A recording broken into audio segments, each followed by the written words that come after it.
I'm Michael Burgin. Amy Radloff. And now, I've been fortunate to be following at least the Self Esteem series.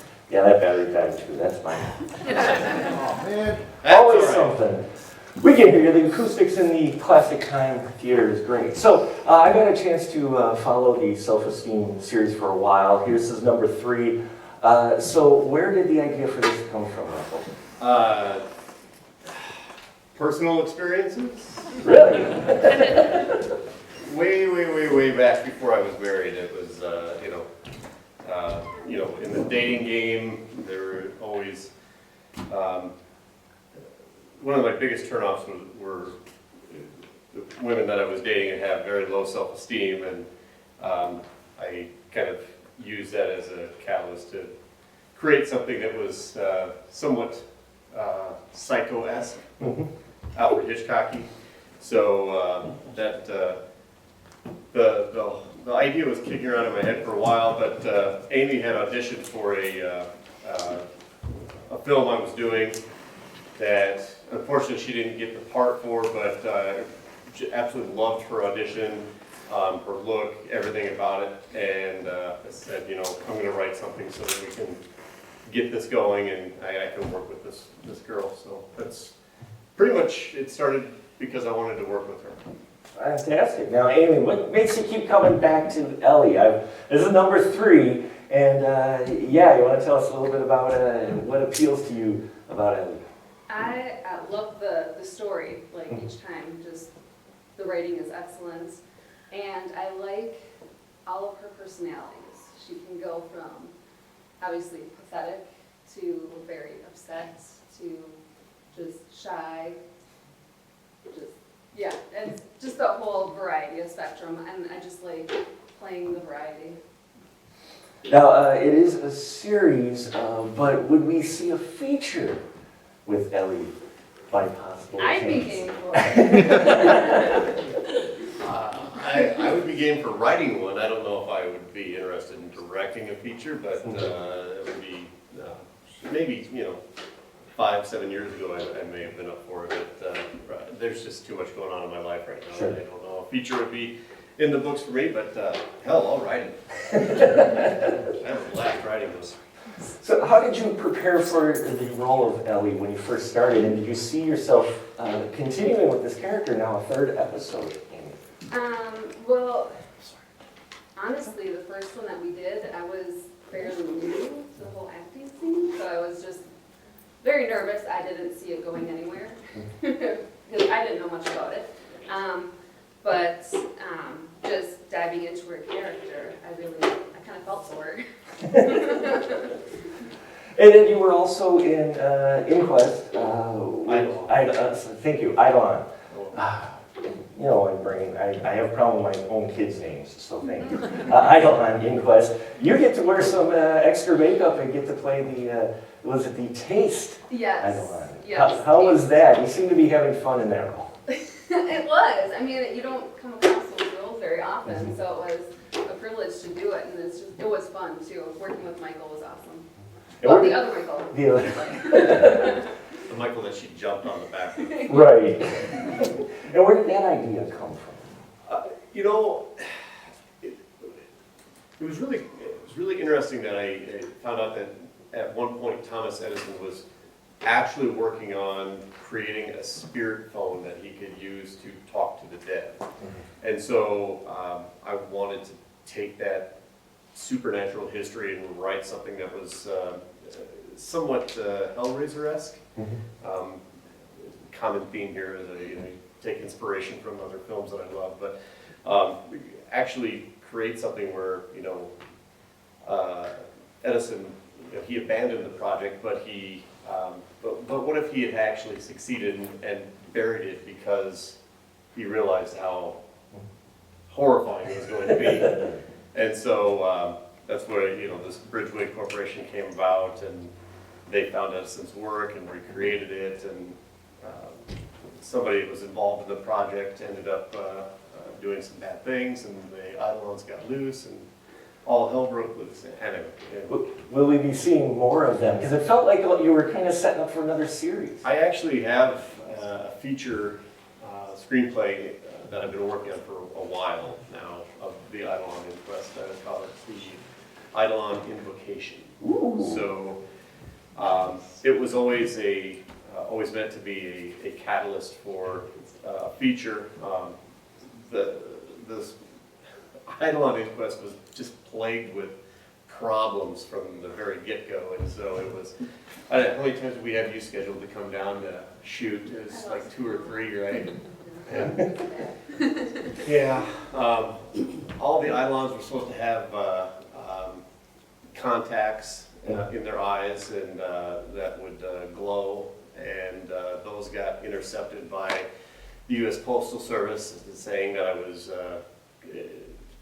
It was the USDA or whatever. I don't know. It was a big mess. Same regulations. Yeah. We shot that in what was it? The first weekend in November. It was cold. And everything, every day up until the day we were shooting was like 40 to 50 degrees. And then the night that we actually shot with oh, you weren't there. Yeah, I wasn't in the barn. All the girls that were there in these really. It was barely a dress. Yeah. It was very, very paper thin, but when we shot in that barn, it was like 6 degrees. And so I felt bad for these poor girls standing there in the freezing cold. The gaffer was standing in front of this heat cannon that the farmer had, and he caught his jeans on fire. So we couldn't have the Eidolon standing around this heat cannon too close, because then, I mean, that dress would just go up like that if it caught on fire, and it felt so bad. So we couldn't do all the smoke effects, and it was a nightmare, but it turned out okay. It looks good. It looks good.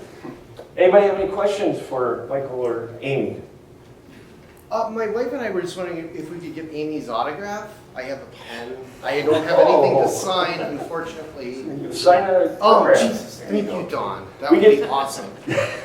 I really appreciate it before it costs like $500.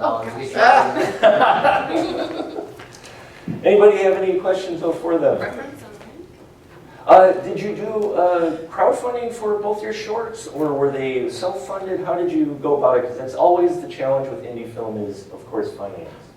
Yeah, crowdfunding. Yeah. It was, you can never have Really? money doing this Thank you stuff. so much. And Have a great day. You as well. both of these were no exception. We didn't have enough money, so corners were cut on certain things on each one of them. God, I spent so much money on costumes and effects and everything for Eidolon Inquest and didn't get to use 2/3 of them, so Yeah. it sucked. Now, do you still have, this will tease a little bit. Do you have the corkscrew of the screwdriver again? No, that actually was the restaurant's. Oh, it was! They let you use the corkscrew, but they wanted it back, huh? Did you guys choreograph that well, or was it just like a one-take thing? Amy knows how to throw a punch. It was a one. Awesome. So just keep that in mind. If you're looking for some stunt work, Amy's a one-puncher, so, yeah. Amy, can you do those voices? No. That was actually a really cool way to make that whole short work with her having a voice skill. That's a skill she has throughout the entire series. So We gotta go watch 1 and 2 now. Yeah, for sure. Are 1 and 2 out available yet for review? 2 is on YouTube currently. The first one actually just recently got accepted to a streaming platform called Vidiverse, which Alex Proyas has created. If you're unfamiliar with who Alex Proyas is, he was the director of the first Crow movie. Genius. He did iRobot and Dark City. Yeah. So we're very, very proud of the fact that it's streaming on Alex Proyas' website. Excellent. There was a question in the back, I think? Actually, my question was, where can I track down 1 and 2? Oh, there you go. There we go. Psychic links right there with indie horror filmmakers. So, what's next? You mentioned that you are working on a script. What's next for you? Anything in the hopper? Or? You know, I was, first and foremost, I was an actor and a stunt performer. And I got into directing because the tax credits in Iowa kind of went belly up, and there was just a lot of filmmakers that were pouting and whining about it not being profitable anymore. And so I had always been a writer and as well, so I wrote a few screenplays, and then I was challenged by other filmmakers to to direct one, and so I did. I never really necessarily wanted to be a director. I kind of got lulled into it by other people, but I'll still continue to write. I've got other things going on in my life now that I'm probably not going to be directing very much in the future, but never say never, right? Exactly. And Amy, what about you? Any projects coming up? Yeah, so November I have it's a seasonal type film for Christmas. And then the end of this month I'm starting a series. I won't say too much about it, but it's going to be pretty fun. Fun. Is that holiday one, is that a Hallmark Christmas movie? It will not air on Hallmark, but yes. Yes, it's along those lines.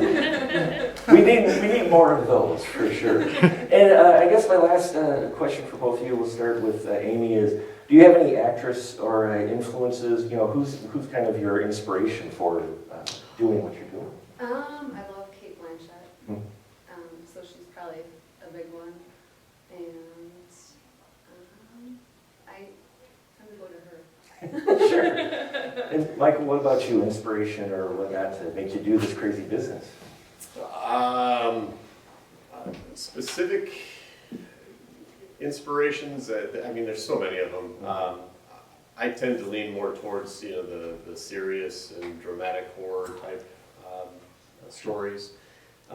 So I guess I really love anything like that, let the right one in type. It's got a very deep-seated meaning to it, or some sort of actual foot in history of actual history. So yeah, I'm not going to name any. Sure. No, that's fine. Anybody have any other questions for our two? Well, I thank you so much for both taking the trip up. Thank you. Let's give them a